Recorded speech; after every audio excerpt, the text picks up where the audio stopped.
So my first item is my mid to late 20s, which I feel like nobody warned me about and Mm. hit me like an absolute ton of bricks. And like after talking to other people, I think it has also hit them like a ton of bricks. And time varies for everybody, but for me, this is years 25 to 30. And I'll tell you why. This is the first time in my life where I started feeling like I was not special as a human anymore Hmm. because I graduated from graduate school in 2015 Yeah. when I was 25, and like up until that point, everything in your life is regulated and everything is building towards the next stage. Like when you graduate high school, everybody's like, "Oh, college is going to be the best time of your life." And you go into college, and like for me, it was really really fun. And then everybody's like, "Grad school is going to be even better. It's college, but you're focused on you're interested in." And they're like, "It'll be hard, but it'll be worth it." And like looking back on it, grad school was rough, but it was super regulated. And I did have one or two jobs, and that was to pass my classes and stay alive. And that was it. Like those were my jobs. My teaching assistantship paid for my enough for me to live, room and board, and paid for my tuition. So I didn't have to think about anything. My only job was to finish grad school because that was the goal. And then I got out, and then there was the job market. And then I sort of had this purpose of like, all right, I got a graduate degree in experimental psychology because why not? Because an undergrad in psychology leads you to Starbucks. But sorry if you're an undergraduate psych major, but it doesn't Well, doesn't lead you many well, I'm places. assuming like for you, if you're an undergraduate or a graduate psych major, you come from money because you're not going to make a lot afterwards, and your job's probably going to be awful. And so I'm Well, hoping you're all from money.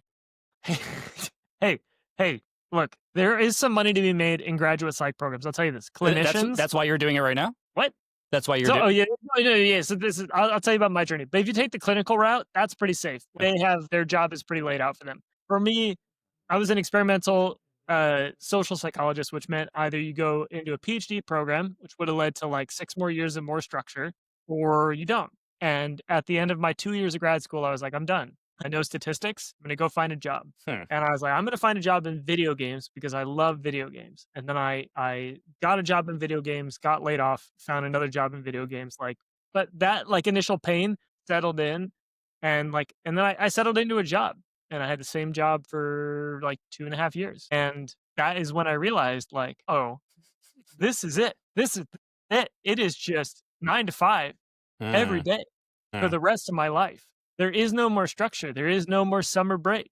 There is no more winter break. There is just you go to work every day until you are too old to do it anymore. And then you retire. And then you are too old to really enjoy any of the stuff you enjoyed when you're younger, and you don't have the spare time anymore. Well, not if you don't have children and just do a mini retirement. I mean, yeah, yeah, if you do that, but that's not attainable for everybody. There's a lot of people who that's not attainable for, and it's just get out and suddenly there are no more milestones either. There are no more exciting birthdays. This is interesting for me, for you. There's just nothing.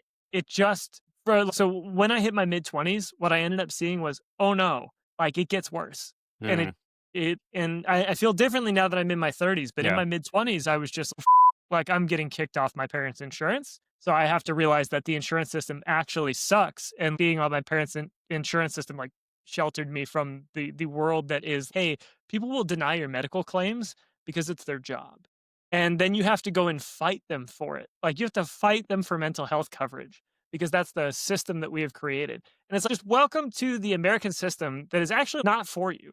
No, no, no. It's And for it's specifically for the companies. Like we yeah, but are up until that point, like up until I graduated college, so insulated from all of sweet that. baby child. Yeah, and this may be a factor of growing up pretty privileged, but I had to have my summer jobs and all that, Yeah. but they always ended. And then I went back to school, and my job was to learn. And you feel special because you're getting grades and and then Mm. everything else after that just feels so soul crushing.